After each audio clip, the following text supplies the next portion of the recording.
9장 1절에서 19절까지, 다니엘서 9장 1절에서 19절까지.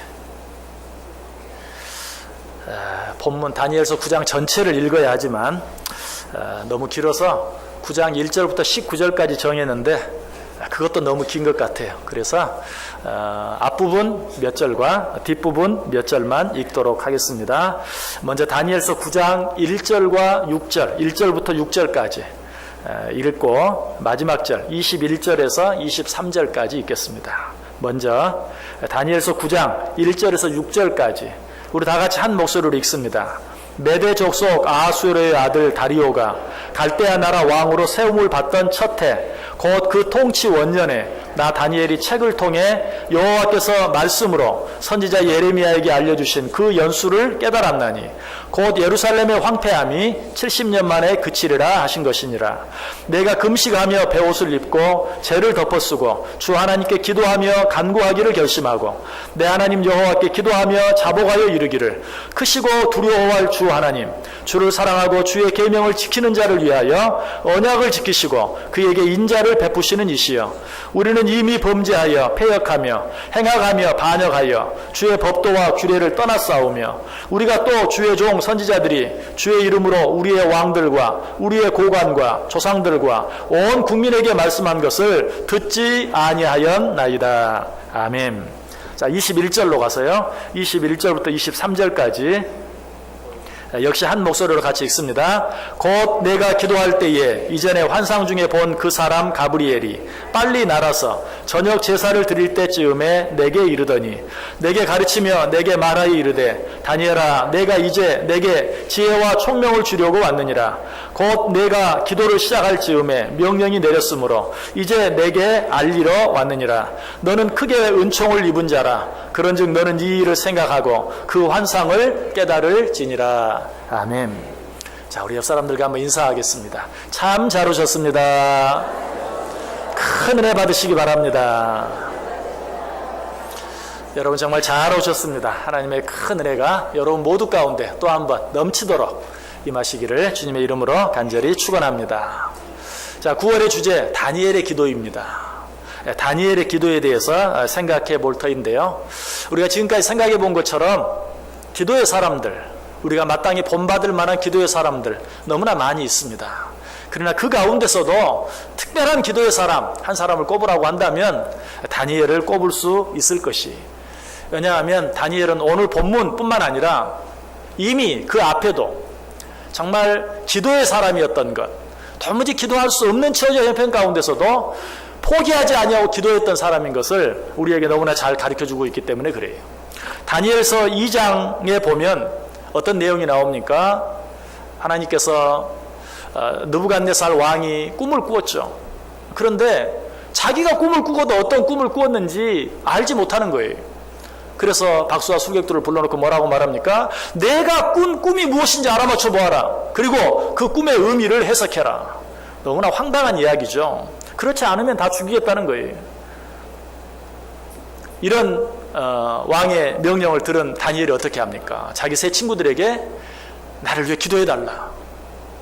정말 이 문제를 해결하지 아니하면 죽을 수밖에 없는데 나를 위해서 내가 왕의 꿈이 무엇인지 알 수 있도록, 또 그 꿈의 의미가 무엇인지 바로 해석할 수 있도록 기도해달라라고 기도를 부탁하는 내용이 나와요.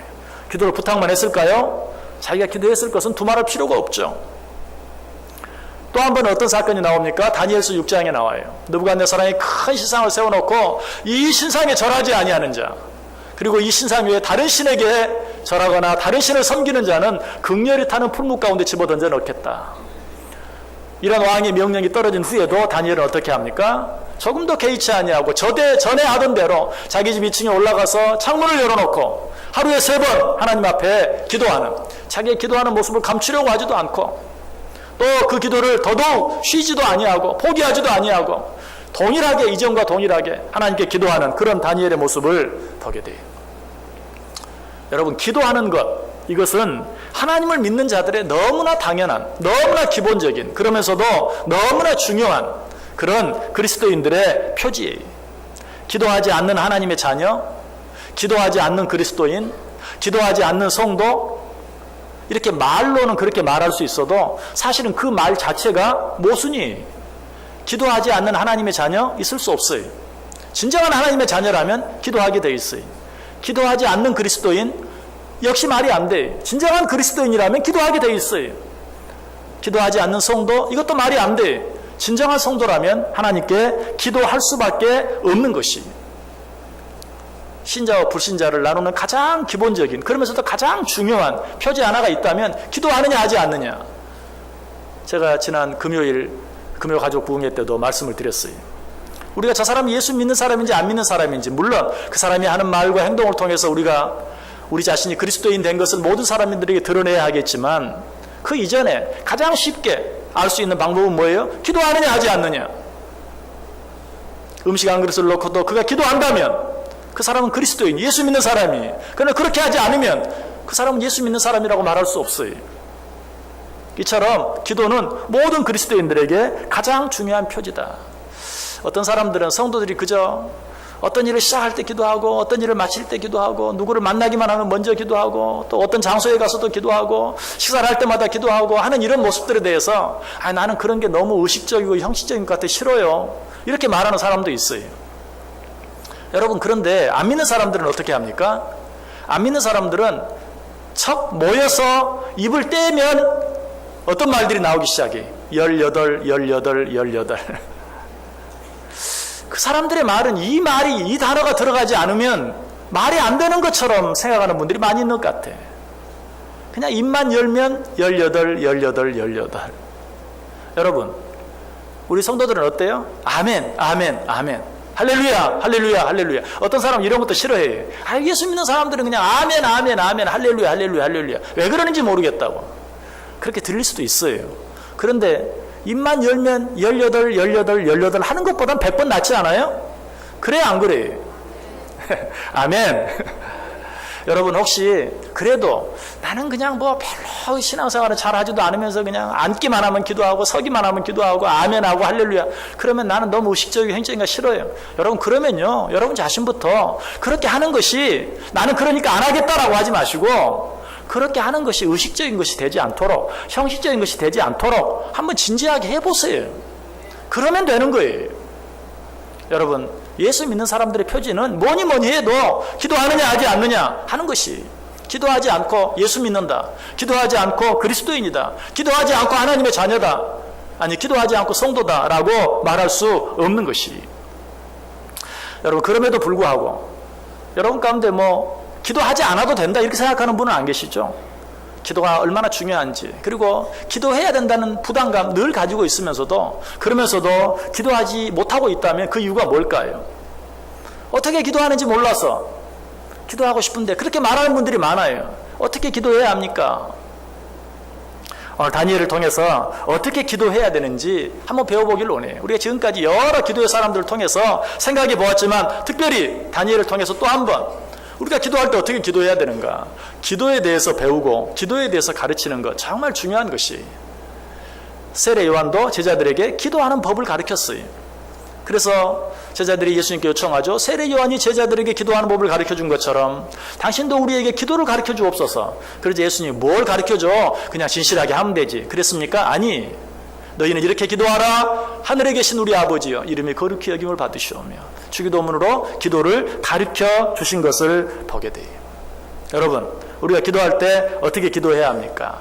많은 방법들이 있지만 오늘 다니엘을 통해서 배울 수 있는 특별한 우리가 기도하면서 꼭 알아야 될 가장 중요한 한 가지 사실이 있다면 오늘 다니엘은 하나님 앞에 기도하되 하나님의 말씀을 붙잡고 기도했다는 사실이.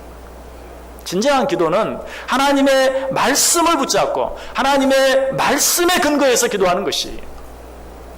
자, 오늘 읽은 1절, 2절, 3절 보시면 메대 족속 아하수엘의 아들 다리오가 갈대아 나라 왕으로 세움을 받던 첫 해 곧 그 통치 원년에 나 다니엘이 책을 통해 여호와께서 말씀으로 선지자 예레미야에게 알려주신 그 연수를 깨달았나니 곧 예루살렘의 황폐함이 70년 만에 그치리라 하신 것이니라.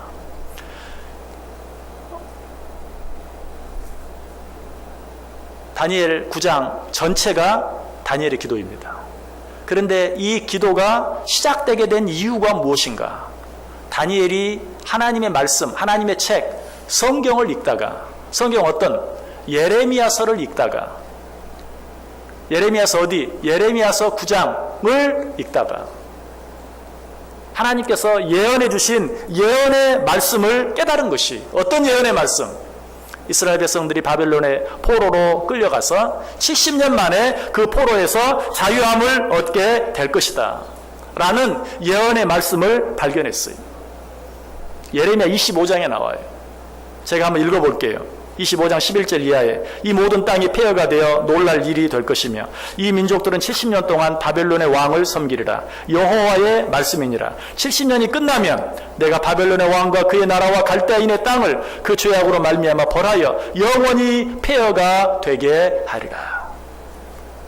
이 말씀을 발견한 것이, 다니엘은 120도나 되는 큰 나라의 총리였어요. 얼마나 일이 많고 바빴겠어요. 여러분, 특별히 다니엘의 세 친구가 풀무불에 던져질 위기에 처했을 때도 다니엘은 이 정무에 바빠서 그들과 함께 있지 못할 정도로 바빴어요.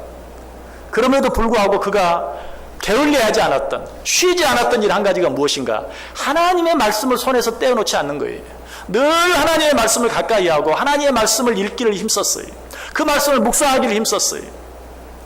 그러던 중에 그가 예레미야에 기록된 예언의 말씀, 이스라엘 백성들이 바벨론 포로로 잡혀갔다가 70년 만에 그 포로에서 놓이게 될 것이라는 사실을 발견했어요. 얼마나 그 마음이 기뻤겠어요. 실제로 이 예레미야를 통해서 이 예언의 말씀이 주어진 때는 BC 605년이었어요. 그런데 BC 605년이었는데 지금 다니엘이 그 말씀을 발견하고 깨달은 때는 BC 538년이었어요. 무슨 말입니까? 이스라엘 백성들이 바벨론 포로로 잡혀간 지 63년이 지나갔다는 거예요. 67년이 지나갔다는 거예요. 이제 몇 년 남았어요. 포로에서 놓일 날이 3년밖에 남지 않았다는 사실을 예언의 말씀을 읽는 중에 깨달은 거예요. 얼마나 기뻤겠어요. 그런데 다니엘은 그저 기뻐하고만 있지 않았어요. 그 말씀을 붙잡고 하나님께 기도하기 시작해요. 그가 기도한 것도 그냥 너무 기뻐서 하나님 앞에 기도한 것이 아니라 하나님께서 그 예언의 말씀을 주시면서 너는 이 예언의 말씀을 붙잡고 기도하라고 말씀해 주셨어요. 이 이스라엘 백성들이 포로에서 풀려날 것이 예레미야 25장 뿐만 아니라 예레미야 29장에도 한 번 더 예언되어 있는데요. 예레미야 29장 10절에 여호와께서 이와 같이 말씀하시니라. 바벨론에서 70년이 차면 내가 너희를 돌보고 나의 선한 말을 너희에게 성취하여 너희를 이곳으로 돌아오게 하리라. 너희들을 포로 생활에서 70년 만에 자유하게 하리라 예언하십니다. 그리고 바로 그 다음 절 11절부터 여호와의 말씀이니라. 너희를 향한 나의 생각을 내가 아나니 평안이요 재앙이 아니라 너희에게 미래와 희망을 주는 것이니라. 너희가 내게 부르짖으며 내게 와서 기도하면 내가 너희들의 기도를 들을 것이요 너희가 온 마음으로 나를 구하면 나를 찾을 것이요 나를 만나리라. 너희가 포로에서 노임받을 것이다 라고 말씀하신 직후에 계속해서 뭐라고 말씀하십니까? 너희가 이 말씀을 깨닫고 내게 기도하면 내가 그 기도를 들을 것이요 내가 너희를 만날 것이요 너희가 나를 찾을 것이다 라고 이야기하고 있어요. 다니엘은 이 말씀을 읽었던 거예요. 이 말씀을 듣고 깨달았어요. 그래서 이제 포로에서 해방될 날이 3년밖에 남지 않았다는 사실을 알고 하나님 앞에 간구하고 기도하기로 결심하는 것이 아니라 하나님 앞에 기도하기를 구체적으로 시작하는 모습을 보게 돼요. 여러분, 이것이 성도들의 모습이요. 이런 기도가 진정한 기도예요. 어떤 기도? 하나님의 말씀을 듣고 그 말씀 붙잡고 그 말씀대로 하나님께 드리는 기도. 하나님은 이런 기도를 반드시 들으신다. 이렇게 기도하는 자들을 만나 주시겠다라고 약속하고 있어요. 그런데 만약 다니엘이 기도하지 않았다면 어땠을까요? 하나님께서는 70년 만에 포로에서 노임받을 것이라고 예언했는데 다니엘이 그 말을 읽고도 듣고도 기도하지 않았다면 이런 괘씸한 놈, 포로기할 연장 그랬을까요? 아니, 하나님께서 분명히 내가 너희를 70년 만에 자유케 하겠다라고 했기 때문에 다니엘이 기도하지 않았어도 이스라엘 백성들을 70년 만에 노임을 받았을 거예요. 하나님은 한 번 하신 말씀은 절대로 변개하지 않아요. 반드시 지켜요. 한 번 하신 예언을 반드시 성취해요. 그러나 다니엘이 기도하지 않았다면 이스라엘 백성들이 포로에서 노임받는 해방되는 그때가 기쁨의 날, 축복의 날이 아니라 슬픔의 날, 애통의 날, 저주의 날이 되고 말 수도 있는 것이, 하나님의 예언은 이루어져요. 70년 만에 노임을 받으리라. 그러나 그 하나님의 말씀을 붙잡고 우리가 준비하고 깨어 기도하면 그 일이, 그 사건이, 그날이 기쁨의 날, 축복의 날이 되지만, 그렇게 하지 아니하면 똑같은 일이 우리에게 오히려 슬픔이 되고 애통이 되고 저주가 될 수도 있다는 사실이, 우리는 이 사실을 분명히 알아야 돼요. 그러므로 하나님께서 이미 정해놓은, 여러분, 저와 여러분의 구원은 이미 정해졌어요. 예수 그리스도를 나의 구주로 믿고 살아가는 우리들은 이미 하나님 나라의 자녀가 되었고 백성이 되었고 천국 시민이 되었어요. 그 구원은 누구도 빼앗아갈 수 없을 거예요. 그러나 그 사실만 생각하고 이 세상 살아가는 동안 주님 다시 오실 날을 기다리며 깨어 준비하며 기도하지 않는다면 우리의 삶은 기쁨이 없는, 구원받은 자들이 마땅히 누려야 될 그런 축복이 무엇인지 알지도 못하는, 늘 말씀드리는 것처럼 예수 믿지 않는 사람도 염려하지 않는 것들을 나는 더 염려하고 근심하고 걱정하고, 예수 믿지 않는 사람도 지지 않는 그런 짐을 나는 세상 모든 사람이 지는 짐 위에 또 하나의 짐을 지고 살아가는 그런 삶이 될 수밖에 없다는 사실이, 그러므로 우리는 하나님이 우리에게 은혜로 주신 구원에 기뻐하며 감사하며 감격하며 주님 다시 오실 날을 생각하며 늘 깨어 준비하며 사는 삶을 살아야 돼요. 우리는 이 사실을 누구를 통해 알게 됩니까? 지혜로운 다섯 처녀와 미련한 다섯 처녀들을 통해서 알게 돼요. 자, 신랑이 오실 것이다. 그러나 지혜로운 다섯 처녀는 어때요? 그날 그 시를 준비하고 있었어요. 그러나 미련한 다섯 처녀는 준비하지 않았어요. 그렇게 했을 때 신랑이 왔을 때 어떻게 됐습니까? 지혜로운 다섯 처녀는 기쁨으로 그를 맞아들였지만 미련한 다섯 처녀는 슬피 울며 이를 갈았어요. 왜 그랬습니까? 준비하지 않았기 때문에, 깨어 기도하지 못했기 때문에 그런 일이 생기고 만 것이, 마태복음 25장 13절에 말하죠. 그런즉 깨어 있으라. 너희는 그날과 그때를 알지 못하느니라. 하나님께서 주신 수많은 예언의 말씀, 약속의 말씀, 또 수많은 약속의 축복들이 성경 전체에 기록되어 있어요. 그것들이 여러분에게 주어지는 기쁨과 축복이 되기를 원하십니까? 그렇다면 우리는 그 말씀을 붙잡고 깨어 기도하기를 힘쓰는 삶을 살아야 돼. 하나님은 절대로 소원하는 분이 아니. 하나님 당신이 한 약속, 당신이 한 예언은 반드시 이루어요. 저와 여러분이 기도하지 않아도 이루어요. 예수님께서 예루살렘 성에 나귀를 타고 입성하실 때 많은 사람들이 호산나 호산나 소리 질렀어요. 사람들이 말합니다. 시끄럽다. 좀 조용히 하게 해달라. 예수님이 뭐라고 말합니까? 저들이 소리 지르지 아니하면 돌들이 소리 지르리라. 우리가 기도하지 않으면, 내가 기도하지 않으면 내 옆 사람 통해서라도 기도하게 하고 그 사람 통해서라도 하나님의 일은 반드시 이루어져요. 우리 교회가 하지 아니하면 다른 교회를 통해서라도 하나님은 당신이 원하시는 일을 이루어가요. 그러나 그 일이 이루어졌을 때 기도하고 준비한 자들은 그 일이 기쁨이 되고 감사가 되고 축복이 되지만, 기도하지 아니하고 준비하지 못하고 깨어있지 못한 자들은 그날이 오히려 슬픔의 날이, 미련한 다의 처녀처럼 바깥 어두운 것을 쫓겨나서 슬피 울며 이를 가는 그런 일이 그들에게 있을 수밖에 없다는 것이, 이것은 예수님이 이 땅에 오실 때 시므온을 통해서, 안나를 통해서, 동방박사를 통해서도 너무 잘 알게 돼요. 예수님이 오실 것을 알고 그날을 기다리며 고대하며 기도했던 시므온과 안나. 시므온은 예수님이 오실 때 뭐라고 말합니까? 이제 나는 죽어도 여한이 없습니다. 얼마나 기뻤으며, 기도로 준비한 자, 기도로 깨어있는 자는 주님이 약속하신 그날, 그 일이 일어났을 때 얼마나 기쁘고 즐거운지 몰라요. 그러나 기도하고 깨어있지 못한 자들은 어때? 그날이 두려움의 날이 돼, 슬픔의 날이 돼, 저주의 날이 될 수밖에 없는 것이. 동방박사들도 정말 주의 오심을 그렇게 기다리다가 주의 오심을 알리는 별이 떴을 때 어떻게 했다고 말합니까? 기뻐하고 기뻐하였더라. 가장 크게 기뻐하고 기뻐하였더라. 그러나 헤롯 왕과 다른 모든 사람들은 어때요? 예수가 유대인의 왕이 오셨다는 소식을 듣고 크게 소동했다. 우리는 다 하나님의 약속의 말씀을 받은 자들이, 그런데 그 말씀이 이루어졌을 때 기뻐하고 찬송하며 감사할 자인지, 아니면 그 약속의 말씀이 이루어졌을 때 아니 이렇게 빨리 이루어지면 어떡해요? 나 아직 준비하지 못했는데, 기도하지 못했는데, 그날이 슬픔의 날이 되고 저주의 날이 되는 그런 자들인지 우리 자신을 한번 돌아보고 살펴볼 수 있어야 돼요. 오늘 다니엘은 어떻게 했습니까? 하나님의 말씀을 붙잡고 그 말씀대로 하나님께 간절히 기도했어요. 여러분, 하나님께서 우리의 기도를 들으시는데 정욕적인 기도는 듣지 않으신다. 우리 이런 말 참 많이 하고 많이 듣죠? 어떤 기도가 정욕적인 기도입니까? 나만 위해서, 이기적으로, 주여 나만 잘되게 해주옵소서 하는 그런 기도, 내 육신만 잘되게 해주옵소서, 그런 기도가 정욕적인 기도입니까? 물론 그런 기도도 정욕적인 기도죠. 그러나 정욕적인 기도의 더 본질적인 의미는 하나님의 말씀과 상관없이 드리는 기도예요.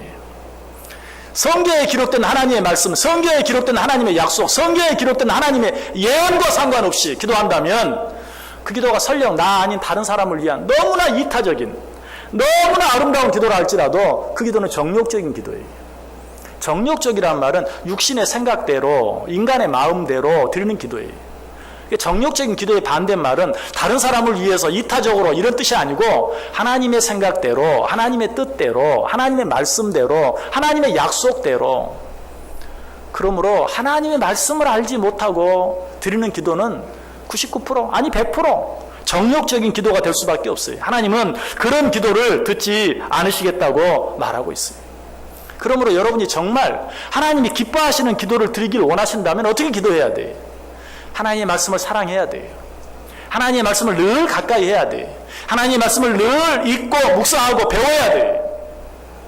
그러지 아니한 기도는 자칫 잘못하면 샤머니즘적인, 미신적인 그런 기도가 될 수밖에 없고 정욕적인 그런 기도가 될 수밖에 없다는 사실이에요. 여러분, 우리가 하나님의 영광을 위해서 기도한다 할지라도 하나님의 말씀을 잘 못 알고 기도하면 정욕적인 기도가 될 수 있어요. 그 대표적인 기도를 베드로를 통해서 알 수 있어요. 예수님께서 말씀하십니다. 내가 너희를 위하여 죽어야 하겠다. 그래서 베드로가 뭐라고 그런 일은 절대로 없을 겁니다. 누구를 위해서 그렇게 말하는 거죠? 예수님을 위해서. 예수님이 죽다니요. 무슨 말입니까? 그런 일은 없을 겁니다. 내가 대신 죽더라도 절대로 그런 일이 일어나지 않게 막겠습니다. 어때요? 너무나 이타적인 기도죠. 그리고 정말 주님을 위한 기도예요. 그러나 그 베드로를 향해서 예수님께서 뭐라고 말합니까? 예수께서 베드로에게 이르시되 사탄아 내 뒤로 물러가라. 너는 나를 넘어지게 하는 자로라. 내가 하나님의 일은 생각하지 아니하고 도리어 사람의 일을 생각하는도다. 예수님께서 뭐라고 말씀하셨어요? 귀가 닳도록 내가 너희를 위해 죽어야 하리라. 내가 너희를 위해 죽어야 하리라. 여러 가지 비유를 통해서, 예를 통해서 너무나도 자주 말씀해 주셨어요. 그런데 그 말씀을 생각하지 아니하고 인간적인 감정에 앞서가지고 그런 일은 절대로 있지 않겠습니다. 예수님을 위해서 한 말이라 할지라도 예수님은 사탄아 내 뒤로 물러가라. 네가 하나님의 일은 생각하지 아니하고 사람의 일만 생각하는구나. 우리가 그렇게 기도할 때가 많아요. 나는 나를 위해서 기도하지 않아요. 다른 사람들만 위해서 기도해요. 난 나를 위해서 기도하지 않아요. 나라 민족을 위해 기도해요. 나는 나를 위해 기도하지 않아요. 교회만 위해 기도해요. 그렇다 할지라도 하나님이 뭐라고 말씀하셨는지 읽지도 않고 듣지도 않고 배우지도 않고 그저 기도만 한다면 그 기도는 베드로가 책망받은 네가 사람의 일만 생각하고 하나님의 일은 생각하지 않는구나 라고 책망받는 기도가 될 수도 있다는 것이, 정욕적인 기도가 될 수도 있다는 것이. 그래서 기도의 성자라 불리는 조지 물러는 기도의 비밀에 대해서 이렇게 말해요. 하나님의 약속에 근거하여 기도하십시오. 당신의 기도가 날마다 하루에도 수십 번씩 응답되는 이유가 무엇입니까? 하나님의 약속에 근거하여 기도하십시오. Pray according to His promise. 오직 그의 약속, 그의 말씀에 근거하여 기도하십시오. 여러분, 왜 이런 기도가 반드시 응답되어집니까? 왜 이런 기도가 거절되어질 수 없습니까? 부모로서 자녀들이 하는 말들을 한번 생각해 보면 돼요. 부모들이 자녀들의 말에 꼼짝하지 못하고 그 말을 들어줄 수밖에 없는 때가 있어요. 언제입니까? 엄마, 아빠, 작년 몇 월 며칠에 약속했지? 여러분 어때요? 거기에 대해서는 빼도 박도 할 수 없는 거예요. 물론 뻔뻔한 우리들은 그럼에도 불구하고 약속을 지키지 않을 때도 있죠. 그러나 우리 하나님은 약속을 지키시는 분이에요. 하나님, 당신의 말씀에 이렇게 해주시겠다고, 이렇게 하는 자들에게 이렇게 해주시겠다고 약속하셨죠. 인생이 아니신 하나님, 한 번 하신 말씀은 반드시 지키시는 하나님, 이 하나님께서 그렇게 하나님의 말씀을 붙잡고 하나님의 말씀을 가지고 기도하는 자들의 기도는 반드시 들어주실 수밖에 없다는 것이, 지금 다니엘이 그렇게 기도하고 있어요. 오늘 보면 4절 보세요. 내 하나님 여호와께 기도하며 자복하여 이르기를 크시고 두려워할 주 하나님, 주를 사랑하고 주의 계명을 지키는 자를 위하여 언약을 지키시고 그에게 인자를 베푸시는 이시여. 여러분, 이 말씀이 무슨 말씀인 줄 아세요? 지금 다니엘이 구체적으로 기도를 시작하는 기도의 첫 절이죠. 근데 거기서 주의 계명을 지키는 자를 위하여 언약을 지키시고 그에게 인자를 베푸시는 이시여. 무슨 말인 것 같아요? 하나님, 한 번 하신 약속은 반드시 지키시는 주시여. 내가 지금 하나님이 하신 그 약속, 내가 너희를 바벨론 포로를 끌려가게 하고 포로된 지 70년 만에 그 포로에서 노임을 받게 하겠다고 약속하신 주여, 그리고 약속하신 것은 반드시 지키시는 주여, 그 일을, 그 약속을 이루어 주옵소서라고 하나님께 기도하고 있어요. 하나님은 이런 기도를 물리칠 수 없다는 것이. 그래서 다니엘이 이 기도에도 하나님께서 응답하셨어요. 어떻게 응답하십니까? 끝 부분 우리 읽었죠? 21절, 22절, 23절 보시면 곧 내가 기도할 때에, 이전에 환상 중에 본 그 사람 가브리엘이 빨리 날아서 저녁 제사를 드릴 때쯤에 내게 이르더니 내게 가르치며 내게 말해 이르되 다니엘아, 내가 이제 내게 지어 총명을 주려고 왔느니라. 곧 내가 기도를 시작할 즈음에 명령이 내렸으므로 이제 내게 알리러 왔느니라. 너는 크게 은총을 입은 자라. 그런즉 너는 이 일을 생각하고 그 환상을 깨달을지니라. 하나님이 다니엘의 기도를 들으시고 천사장 가브리엘을 통해서 응답을 다니엘에게 주십니다. 그때가 언제였습니까? 21절 맨 앞에 곧 내가 기도할 때에. 하나님의 말씀을 붙잡고 기도할 때, 그가 기도하기를 시작했을 때에, 23절에 보다 분명히 말하죠. 곧 내가 기도를 시작할 즈음에. 무슨 말이에요? 이 기도가 채 끝나기도 전에 하나님께서 천사장 가브리엘을, 야, 너 빨리 내려가서 다니엘에게 이렇게 말해라. 그 기도를 다 들을 필요도 없었다는 거예요. 왜? 하나님의 말씀 붙잡고 하나님의 말씀에서 근거해서 기도할 때 하나님이 가브리엘 천사에게 그 기도가 시작될 때 이미 명령했어요. 너 빨리 다니엘에게 가서. 여러분이 드리는 기도가 하나님께 응답되는 기도가 되길 원합니까? 먼저 하나님의 말씀을 보세요. 하나님이 뭐라고 말씀하셨는지, 하나님이 뭐라고 약속하셨는지, 하나님의 뜻이 무엇인지. 여러분, 그래서 예수님께서도 우리의 기도를 가르쳐 주시면서 뜻이 하늘에서 이루어진 것 같이 땅에서도 이루어지이다. 당신의 뜻이 하나님의 나라에서 이루어진 것처럼 이 땅에서도 우리의 뜻, 우리의 생각 말고 이 땅에서도 하나님의 뜻만 이루어지게 해 주옵소서. 너희는 이렇게 기도하라 라고 가르쳐 준 거예요. 예수님 그렇게 가르쳐 주기만 하지 않았죠. 본도 보였어요. 아버지, 이 잔을 내게서 물리쳐 주옵소서. 그러나 내 뜻대로 마옵시고 아버지의 뜻대로 되게 해 주옵소서 라고 기도했어요.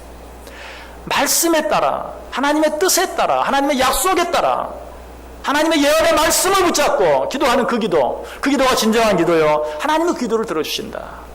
한 가지만 더 증거를 대고 말씀을 마치려고 그래요. 우리 느헤미야 생각해 보았어요. 느헤미야에 보면 예루살렘성이 중건된 뒤에 놀라운 부흥의 역사가 일어나요. 그 놀라운 부흥의 역사가 어떻게 일어났습니까? 정확하게 말하면 그들이 하나님의 말씀을 듣고 그 말씀에 아멘 아멘 할 때, 그리고 그 말씀을 들은 후에 그 말씀을 붙잡고 하나님께 기도했을 때, 여러분 그것이 느헤미야 9장 3절에 나와요. 이날에 낮 4분의 1은 그 제자리에 서서 그들의 하나님 여호와의 율법책을 낭독하고 낮 4분의 1은 죄를 자복하며 그들의 하나님 여호와께 경배하였다. 자, 낮을 12시간, 밤 12시간으로 나눈다면 낮 4분의 1이면 몇 시간이죠? 3시간 정도가 되겠죠. 그들이 낮 4분의 1은 하나님의 말씀을 낭독하고 그 말씀을 듣고, 또 다른 낮 4분의 1, 또 다른 3시간은 그 말씀을 붙잡고 하나님 앞에 자복하며 기도했다. 근데 참 재미있는 것은 거기에 낮 4분의 1, 얼마 동안 그들이 말씀을 들었고 얼마 동안 기도했는가를 정확하게 말하고 있다는 사실이. 뭘 가르쳐주기 위해서? 그들이 말씀을 듣고 배우는 시간과 기도하는 시간이 정확히 똑같았다. 그들이 3시간 하나님의 말씀을 읽고 듣고 배우고 그들이 3시간 하나님 앞에 간절히 기도했다. 그렇게 했을 때 예루살렘 성에 놀라운 부흥의 역사가 일어났어요. 여러분의 기도가 능력 있는 기도, 정말 하나님께 상달되어지고 응답되어지는 기도, 그리고 그 기도가 우리의 기쁨이 되고 감사가 되고 축복이 되는 기도, 여러분 그런 기도가 되길 원하십니까? 하나님의 말씀을 사랑하시기 바랍니다. 하나님의 말씀을 늘 가까이 하시길 바랍니다. 그리고 그 말씀 붙잡고 그 말씀에 근거해서 기도해 보세요. 그렇게 할 때 하나님께서 우리의 기도를 들으시고 우리의 기도를 통해서 놀라운 그 예루살렘 성에 일어났던 그 놀라운 부흥의 역사, 그 역사를 우리 자신 속에, 우리 가정 안에, 우리 교회 안에, 아니 이 나라의 민족 가운데 허락해 주실 줄 믿습니다. 기도하겠습니다. 하나님 감사합니다. 우리는 날마다 기도합니다. 그 기도가 어떤 기도가 되지 아니하고 공허한 기도가 되지 아니하고 우리 하나님이 들으시고 응답하는 기도가 되어지기를 원합니다. 말씀을 사랑하게 하시고 말씀을 가까이 하게 하시고 늘 말씀을 읽고 듣고 배우는 일에 창념하게 하여 주옵소서. 그리고 그 말씀 붙잡고 기도하게 하여 주옵소서. 그래야 할 때 우리의 기도가 하나님께 상달되어져서 내 속에, 내 가정 안에, 우리 교회 안에, 이 나라의 민족 안에, 이 세상 안에 하나님의 그 귀한 뜻이 온전히 이루어지는 놀라운 역사가 날마다 거듭되게 해 주옵소서. 예수님의 이름으로 기도드리옵나이다. 아멘.